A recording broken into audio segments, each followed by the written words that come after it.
नमस्कार मित्रों, इम्फान IAS PCS classes में आपका स्वागत है।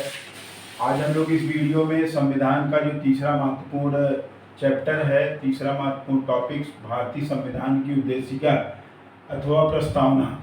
तो आज हम लोग इस वीडियो में भारतीय संविधान की जो उद्देशिका या प्रस्तावना है उसी पे हम लोग चर्चा करेंगे। तो चलिए प्रारंभ करते हैं भारतीय संविधान की उद्देशिका या प्रस्तावना।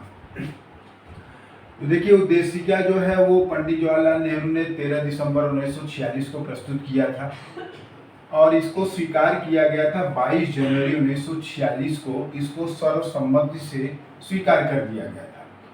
तो जो उद्देशिका है, जो पंडित जवाहरलाल नेहरू ने 13 दिसंबर 1946 को यहाँ पे प्रस्तुत किया था और 22 जनवरी 1946 को सर्वसम्मति से उसे स्वीकार किया गया था, उसके ही परिवर्तित रूप से संविधान की प्रस्तावना बनी थी। ये बहुत इम्पोर्टेंट पॉइंट है। ये डेट भी कई बार पूछा गया है कि कब उन्होंने प्रस्तुत किया था। तो 13 दिसंबर 1946 को और 22 जनवरी 1946 को ये सर्वसम्मति से ये प्रस्ताव पारित हो गया था। अब जो भारतीय संविधान की उद्देशिका या प्रस्तावना है, तो उसमें देखिए, उसमें सबसे पहले लिखा है हम भारत के लोग। ये जो शब्द है ये अपने आप में बड़ा इम्पोर्टेंट है। हम भारत के लोग का तात्पर्य है कि भारतीय संविधान में भारत के लोग जो है वो सर्वोच्च हैं। तो यहीं से शुरुआत होती है, हम भारत के लोग। तो हम भारत के लोग मतलब जो संविधान की जो शक्तियां हैं वो जनता में ही निहित है। मतलब जैसा कि अब्राहम लिंकन ने कहा था कि लोकतंत्र जो होता है जनता का, जनता के द्वारा, जनता के लिए ही होता है। मतलब इसीलिए भारतीय संविधान की जो उद्देशिका है वो हम भारत के लोग से ही शुरू है। तो हम भारत के लोग, उसके बाद शब्द यूज हुआ है संपूर्ण प्रभुत्व संपन्न, मतलब संप्रभुता से। संप्रभुता का सीधा सीधा मतलब होता है कि इसका आशय है कि भारत में न तो किसी अन्य देश पर निर्भर है और न ही ये किसी अन्य देश का डोमिनियन है। डोमिनियन जो कि उसका मतलब होता है अधिराज्य। मतलब भारत किसी अन्य देश पर निर्भर नहीं है। हमारे देश की अपनी एक सीमा है, उसका अधिकार जो है वो हमें ही है। हमारे देश पर किसी अन्य देश का कोई अधिकार नहीं है और कोई अन्य देश हमारे मामलों में कोई भी हस्तक्षेप नहीं कर सकता है। हमारी स्वयं की प्रभुता है, उसी को बोलते हैं संप्रभुता। तो संप्रभुता का सीधा सा मतलब है कि हमारे देश पर किसी अन्य देश का कोई शासन नहीं है या कोई अधिकार नहीं है कि वो हमारे मामले में कोई हस्तक्षेप कर पाए। नेक्स्ट पॉइंट जो है वो समाजवादी। समाजवादी शब्द जो है वो 42वें संविधान संशोधन 1976 में जोड़ा गया था। तो समाजवादी का तात्पर्य क्या है? समाजवादी का मतलब होता है सामाजिक, आर्थिक और राजनीतिक शोषण से मुक्ति। मतलब हमारे देश में जो जनता है वो उसको सामाजिक, आर्थिक और राजनीतिक शोषण से मुक्ति मिले। नेक्स्ट जो है धर्मनिरपेक्ष। संविधान में इसको पंथ निरपेक्ष यूज किया गया है। तो पंथ निरपेक्ष का सीधा सा मतलब ये है कि हमारे देश का कोई धर्म नहीं है, अर्थात देश जो है किसी एक विशेष धर्म को कोई प्रश्रय नहीं देगा। मतलब हमारे देश में सभी जो धर्म है वो सभी समान है और सभी राज्य हो चाहे केंद्र सरकार हो, सभी की ये नैतिक जिम्मेदारी है कि सभी धर्मों का समान रूप से संरक्षण किया जाए, सभी धर्मों का समान आदर किया जाए। तो ये होता है धर्मनिरपेक्ष या पंथ निरपेक्ष।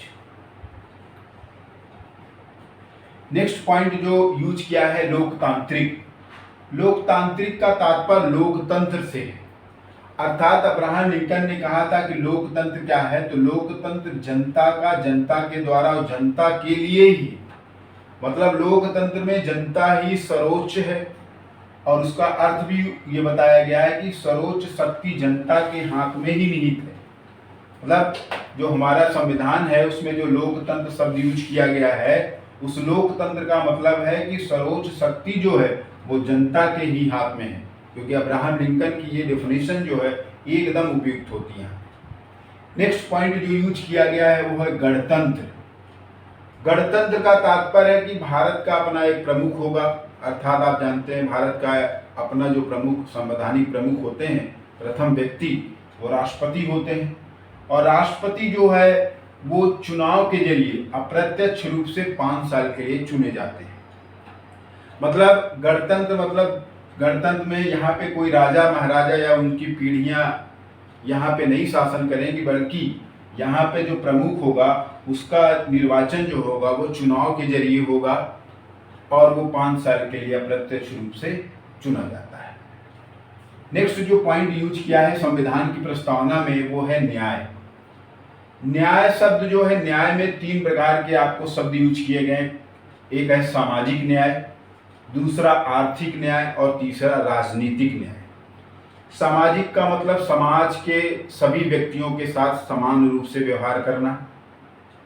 आर्थिक न्याय का मतलब हर व्यक्ति, देश में रहने वाले सभी व्यक्तियों के साथ आर्थिक रूप से समान व्यवहार करना और राजनीतिक रूप से भी उनके साथ समान व्यवहार करना।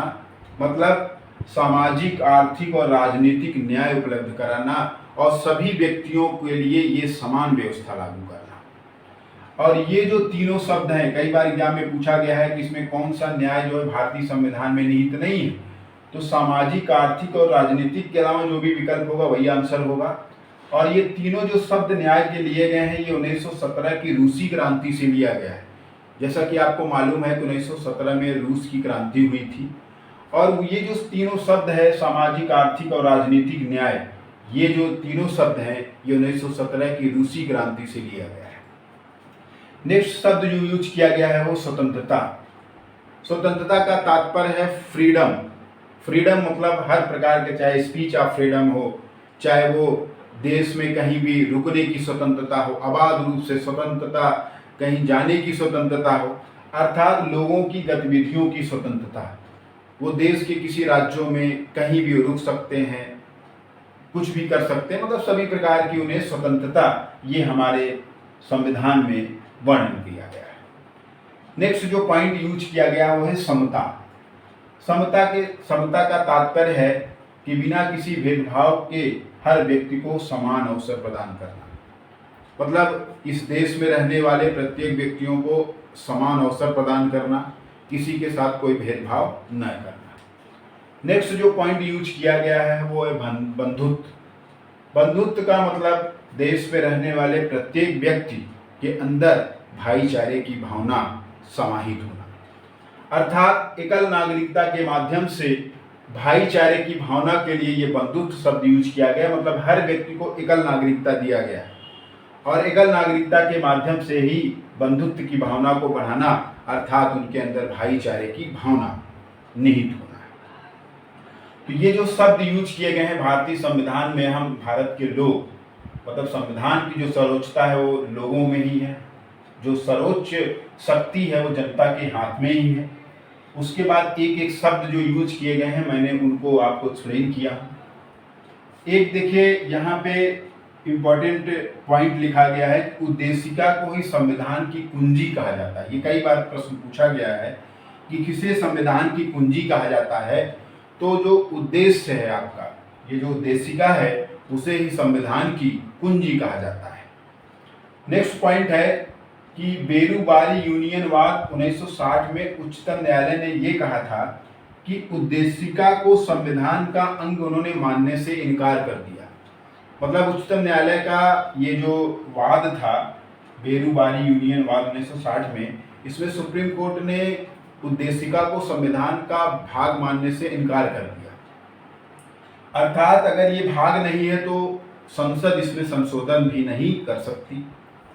लेकिन 1973 के जो केशवानंद भारती बनाम केरल राज्यवाद था, उसमें माननीय उच्चतम न्यायालय ने उद्देशिका को संविधान का अंग माना। अर्थात अगर उद्देशिका संविधान का अंग है तो इसमें संशोधन किया जा सकता है। लेकिन इसके साथ ही माननीय उच्चतम न्यायालय ने एक शब्द और जोड़ा था, लेकिन इसके मूल ढांचे में, जो इसका बेसिक इंफ्रास्ट्रक्चर बोले तो जो इसका मूल ढांचा है, इसमें किसी प्रकार का कोई परिवर्तन नहीं किया जा सकता।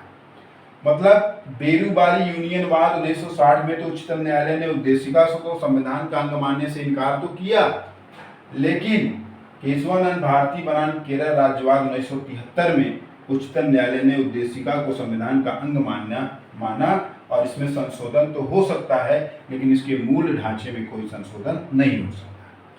तो इस जो वाद है, इस वाद के बाद ही सन 1976 में भारतीय संसद द्वारा 42वें संविधान संशोधन, ये बहुत इंपॉर्टेंट है, ये परीक्षाओं में एक नहीं 1000 बार पूछा गया है। सन पूछा गया 1976 में, और किस संविधान संशोधन, तो 42वें संविधान संशोधन द्वारा 3 शब्द जोड़े गए हैं। ये तीनों शब्द कई बार पूछा गया है। एक है समाजवादी, दूसरा है पंथ निरपेक्ष और तीसरा है अखंडता। ये 3 शब्द 1976 में 42वें संविधान संशोधन के द्वारा जब ये वाद क्लियर हुआ माननीय उच्चतम न्यायालय के द्वारा, केशवानंद भारती बनाम केरल राज्यवाद, तो उसके बाद इस संविधान में की प्रस्तावना में संशोधन किया गया, और वर्तमान तक प्रस्तावना में एकमात्र संशोधन यही किया गया है कि 1976 में 42वें संविधान संशोधन द्वारा समाजवादी, पंथ निरपेक्ष और अखंडता शब्द शामिल किया गया है। ये पूरा भारतीय संविधान की उद्देशिका और प्रस्तावना है। ये पूरा एक एक शब्दों को हमने एक्सप्लेन किया। ये परीक्षाओं में सभी से क्वेश्चन पूछे जाते हैं। तो आज हम लोगों ने इस वीडियो में संविधान की उद्देशिका एवं प्रस्तावना पर चर्चा की।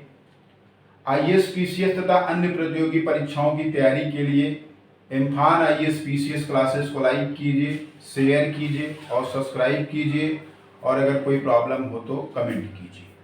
धन्यवाद।